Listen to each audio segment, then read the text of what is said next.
Yo les gens, j'espère que vous allez bien, je vous retrouve aujourd'hui pour une nouvelle vidéo dans laquelle on va parler un petit peu de la série Forza Horizon dans sa globalité. On va retracer un petit peu l'historique des Forza Horizon à travers le choix de la Starter Car. La Starter Car qui est la première voiture que vous allez choisir au travers de l'histoire de chaque Forza Horizon. Cette vidéo là, ça va être l'occasion de parler un petit peu des Starter Cars de Forza Horizon 5, mais également de reparler des autres Starter Cars des anciens Forza Horizon et de voir à quel point le choix proposé de Starter Car au début de chaque Forza Horizon montre vraiment l'évolution de la série. On va se les faire dans l'ordre, on va commencer par le Forza Horizon 1, et là pour le coup on ne parle pas de choix de Starter Car, mais juste de Starter Car, puisque sur Forza Horizon 1, tout le monde avait le même starter, la Volkswagen Corrado VR6, qui est une voiture qu'on a retrouvée sur tous les Forza Horizon sortis après le Forza Horizon 1, en sachant que cette voiture-là était déjà présente sur la licence Forza depuis Motorsport 2. C'est une voiture qui était particulièrement bien choisie, je trouve, pour être la première voiture que vous alliez conduire, puisque la Corrado VR6 est quand même une voiture assez sportive en vrai, ça fait quand même 180 chevaux pour une voiture qui fait moins d'une tonne 3, avec un son très sympathique, puisqu'équipée d'un moteur V6 2,8 litres, et surtout cette voiture là est une traction, ce qui veut dire que ce sont les roues avant qui sont entraînées par le moteur, et en général ce type de transmission est le plus facile à prendre en main en comparaison avec une propulsion ou avec une 4 roues motrices. C'est vraiment l'idéal pour commencer sur Forza Horizon, sachant que sur Horizon 1 vous étiez vraiment le nouveau du festival, le nouveau venu qui doit faire ses preuves, et commencer du coup avec une voiture qui était aussi très éloignée des supercars et hypercars de l'époque, ça permettait d'avoir une vraie sensation de progression à travers toute l'histoire du jeu. Et je pense que tous ceux qui ont fait Forza Horizon 1 et qui ont commencé du coup en prenant la Corrado se rappellent de cette voiture là et éprouveront toujours une espèce de sympathie pour cette voiture là, ou un petit moment de nostalgie quand ils la voient en vrai ou quand ils la voient sur un autre jeu. Forza Horizon 2 était le premier Forza Horizon à nous donner le choix de la première voiture à acheter et à avoir dans son garage, et le moins que l'on puisse dire c'est que la différence de performance était énorme entre le starter de Forza Horizon 1 et le starter de Forza Horizon 2, puisque Horizon 2 vous proposait le choix entre la Z4, la Toyota Supra 4 ou la Chevrolet Camaro coupé de 1969. Personnellement, sur Forza Horizon 2, je prenais soit la Supra, soit la Camaro SS. La Camaro SS qui faisait quand même 375 chevaux, on a 2 fois la puissance de la Corrado en starter sur Horizon 2, avec son gros V8, et puis surtout c'est une voiture de 1969, et Dieu sait que l'année 1969 aux États-Unis en termes de muscle car, c'était vraiment la meilleure année. Je sais que parmi vous, beaucoup ont choisi la Toyota Supra et ses 320 chevaux sur son moteur 6 cylindres en ligne, moteur qui permettait d'être amélioré à plus de 800 chevaux si mes souvenirs sont bons. Sur Forza Horizon 2, faut savoir que d'année en année, de Forza Horizon en Forza Horizon,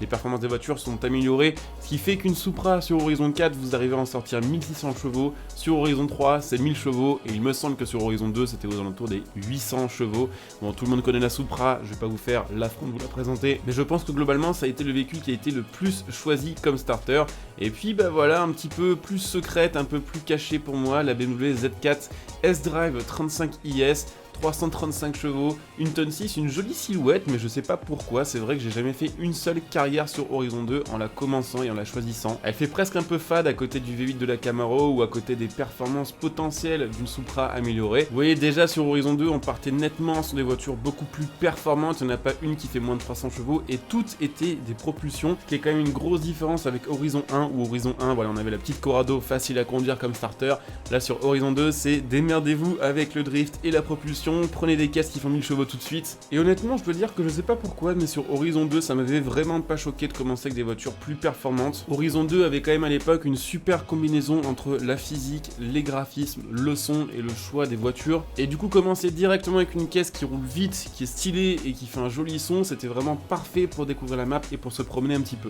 On passe ensuite à mon Forza Horizon préféré, le Forza Horizon 3 préféré en date. Peut-être que le Horizon 5 ira modifier ce classement, je ne sais pas. Horizon 3 qui nous proposait 4 starters différents, là où tous les autres Forza Horizon nous proposent un maximum de 3 starters, ce sera d'ailleurs le cas de Forza Horizon 5. Horizon 3 nous proposait là aussi un super choix de voiture pour commencer, avec la BMW M4 coupée avec 430 chevaux en propulsion, et puis quelques mois après d'ailleurs la M4, si je dis pas de bêtises, en version GTS a été rajoutée sur le jeu en DLC, donc là on parle bien de starter de la M4 coupée classique. Il y avait à côté de ça la Nissan Silvia Spec R de 2000 qui d'ailleurs était vendue sur le jeu en starter avec déjà un kit carrosserie installé, c'était la voiture la moins puissante au niveau de cette sélection, la première voiture de Forza Horizon 3, seulement 250 chevaux, et il me semble justement que si vous choisissiez celle-ci, elle était légèrement améliorée de base pour, eh bien, on va dire, contrer les performances des autres voitures starter. Il y avait aussi la monstrueuse Ford Shelby GT350R de proposer comme starter, voiture monstrueuse avec 530 chevaux, je crois que c'était le starter le plus puissant sur Forza Horizon 3, et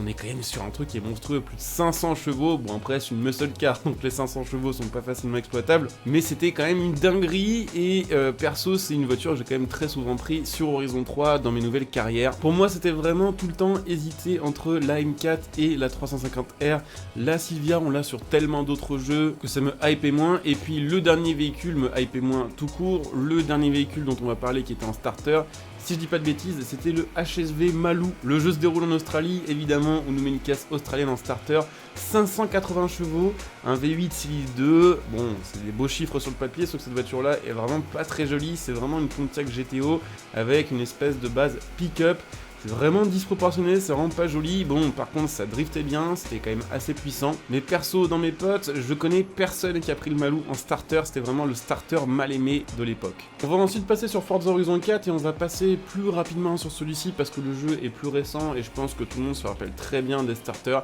Il y avait le choix entre la Audi TTS coupée en 4 roues motrices avec ses 310 chevaux, la Charger de 1969 de chez Dodge qui était mon starter. J'avais pris un starter sur la démo, je l'ai repris en starter sur le jeu final parce que une Charger c'est quand même une Charger en plus de 1969, 425 chevaux, V8, tout ce que vous voulez, et puis la possibilité bien sûr de l'emmener à plus de 1000 chevaux si mes souvenirs sont bons avec les bonnes améliorations, et puis aussi la Ford Focus RS comme starter qui était celle qui m'intéressait un peu moins, même si au final après l'avoir conduit un petit peu sur le jeu plus tard, c'était une très très bonne bagnole. En sachant que du coup cette starter list en fait sur Forza Horizon 4 je trouve complètement raisonnable, on s'éloigne des 500-600 chevaux pour repasser sur du 300-400. Par contre là où Horizon 4 m'a extrêmement saoulé avec ce starter, c'est que je ne sais pas pour quelle raison sur Forza Horizon 4 vous avez genre 90% de chance que lorsque vous lancez une course, il y ait ces trois voitures là dans vos adversaires. Je ne sais pas pourquoi, mais vraiment 6, 7, 8 ou 9 courses sur 10, il y a toujours des TTS, des Focus RS et des Chargers. Je sais pas si c'est un bug, je sais pas s'il y a une raison logique qui fait que c'est comme ça, mais à force, ces voitures-là, je peux plus les encadrer en fait. Et puis donc, on arrive à notre fameux Forza Horizon 5 qui va nous proposer 3 starters qui sont des starters, le moins que l'on puisse dire, c'est qu'ils sont très différents les uns des autres. On aura déjà d'un côté la Toyota Supra de 5ème génération. Cette voiture-là était tellement attendue qu'ils nous ont fait même un mini reportage sur la voiture et une session de gameplay où ils ont quasiment roulé que cette voiture-là. La Corvette C8 en starter aussi, alors ça je pense que les Américains vont surkiffer de ouf, en sachant qu'en plus la C8 était arrivée à la fin de Forza Horizon 4 au moment où les gens commençaient déjà un petit peu à se désintéresser du jeu. Du coup le fait que ce soit un starter sur Horizon 5 et qu'en plus elle ait un nouveau kit carrosserie, je pense qu'il y a pas mal de gens qui vont basculer sur cette Corvette là. Et puis à côté de ça, le Ford Bronco de 2021, autre nouveauté de ce Forza Horizon 5, véhicule qui sera proposé là aussi en starter, qui personnellement ne me fait pas trop rêver, mais je suppose que là aussi les Américains vont kiffer, et puis ceux qui kiffent en général, les petits 4x4, devraient apprécier, en sachant qu'on le sait sur Horizon 5, il y aura quand même une bonne part de off-road, une bonne part de tout-terrain. Alors commencer avec un tout-terrain sur un jeu où il y aura potentiellement pas mal de tout-terrain, c'est peut-être assez intelligent. Avec un peu de recul, je me rends compte qu'en fait j'ai beaucoup critiqué le choix de starter car de Forza Horizon 4 alors que c'était pas du tout justifié. J'avais oublié que sur Horizon 3 les starter cars c'était vraiment du n'importe quoi avec des trucs qui allaient faire jusqu'à quasiment 600 chevaux. En fait Horizon 4 était assez raisonnable au niveau du choix des voitures, Horizon 5 l'est un peu moins, sachant que bon, la Supra c'est pas si puissant que ça non plus, la C8 on est à 400 chevaux, on n'est pas sur les 600, et puis le Bronco on est là aussi largement en dessous des 500 chevaux. En fait je trouve que cette car list, cette starter list de Forza Horizon 5 est pas si abusée et on est à peu près sur le level de performance en fait d'un Forza Horizon 2, Forza Horizon 4. C'est vrai que perso j'aurais quand même kiffé, mais ça c'est peut-être parce que bah voilà c'est un peu la nostalgie qui parle, et j'aurais kiffé plutôt commencer avec des toutes petites bagnoles, des compacts un peu rincés qui font moins de 150 chevaux, pour après avoir une vraie sensation de progression quand j'arrive sur des voitures qui font déjà 250 à 300 chevaux. C'est vrai que maintenant, commencer avec une caisse qui en fait 400, bah dites-vous, commencez avec une caisse qui est peut-être plus puissante que 30 ou 40% des autres modèles du jeu, et que du coup, vous allez devoir certainement passer au fur et à mesure de votre carrière sur des voitures parfois moins puissantes, et vous aurez l'impression de vous traîner, puisqu'au final, il y a quand même la possibilité de commencer avec une supercar qui est la Corvette C8. Donc voilà, petite historique des starter cars de Forza Horizon. J'espère que cette vidéo vous aura intéressé, qu'elle vous aura plu. N'hésitez pas à me dire ce que vous en avez pensé en commentaire. Pensez comme d'habitude à laisser un petit like, à vous abonner, à partager. Pensez bien sûr à venir sur ma chaîne Twitch pour me follow, pour être notifié de mes prochains directs. Vous trouverez ma chaîne Twitch en description, il y a un top commentaire, donc n'hésitez pas à venir follow. Et puis bien sûr, si vous avez Amazon Prime, n'hésitez pas à utiliser votre Twitch Prime sur ma chaîne Twitch. Ça vous permettra de me soutenir gratuitement en vous faisant profiter de contreparties de votre côté. Vous pouvez me retrouver sur Twitter, sur Facebook. Vous pouvez aussi me soutenir gratuitement en utilisant mes liens de soutien présents en description. Il y a un top commentaire pour faire vos achats. Par exemple, mon lien Instant Gaming pour acheter tout ce qui va être jeux, carte d'abonnement. Mon lien Matal.net pour ce qui va être plutôt achat de composants PC et de config PC. Et pour ceux qui souhaitent me soutenir de manière payante, bien sûr, je vous rappelle que si vous le souhaitez, vous pouvez devenir membre soutien de ma chaîne YouTube via le bouton rejoindre sous cette vidéo à partir de 99 centimes par mois et profiter de plein de contreparties là aussi. Je coupe ici cette vidéo, je vous dis à très bientôt. Bonjour à tous, ciao.